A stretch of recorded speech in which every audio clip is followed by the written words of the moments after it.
in the land of grills. Frozen pizza on the Weber Q2800N, brand new Weber Q2800N, folks.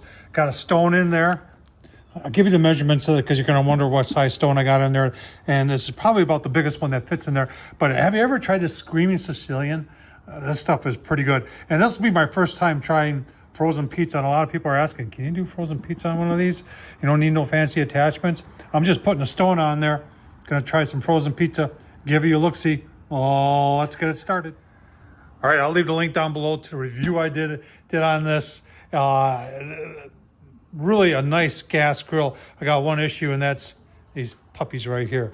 Weber cheaped out on us when it came to the side shelves and just put these plastic things that don't even fold up. And I just, to the life of me, I don't understand that. But anyway, if you're wondering how big of a stone, this is probably going to be about as big of a stone as you can get on there. And this is a 15-inch. I think it was sold as a 16, and it's actually a 15. But would a 16 fit on there? Yeah, 16 would probably fit on there. But today we're using the 15. Get that nice and preheated. And then we'll see how this does cooking a pizza.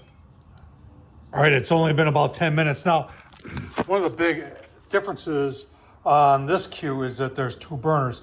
And they've got the plus burner right there, which is a separate burner that goes across the middle. And it gives a lot of extra heat to the Q series. And it's only been a couple of minutes. You can see we're almost 400 on the lid here. But remember, we've got this big object blocking here. So, yeah, look at that. 350. So I'm going to put our pizza on right now because there's obviously there's nothing here other than the reflective heat coming down. So I'm going to put it on right now, and we'll see what happens. All right, I know I shouldn't do this, but I want you folks to see 5 minutes into it, and we'll just take a quick look here. Okay, I could smell it. It's smelling good, and I'm a little concerned that it's browning up on the bottom. So I'm probably going to take a look at that. This is a very, very thin crust, so I just want to make sure we're not overdoing it.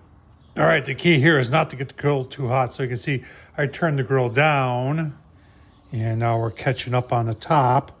And I think we're still okay on the bottom. Yeah, you can see that's looking really, really good. So a couple more minutes. Give you a look, see the final product. All right, frozen pizza on the Weber 2800N gas grill. Look at the bottom there. That looks golden brown.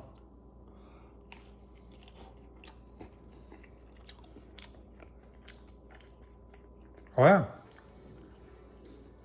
All right, there you go. Can you make a frozen pizza on the Weber 2800N gas grill? Yeah, you can. Stone is what you really need. That helps to even out the heat and make things better. But I'll tell you what, that was a total of about 11 to 12 minutes, if you're wondering. But this is a really thin crust. Tom Horsman, YouTube. Thumbs up, leave a comment. And as always, appreciate you watching. Thank you.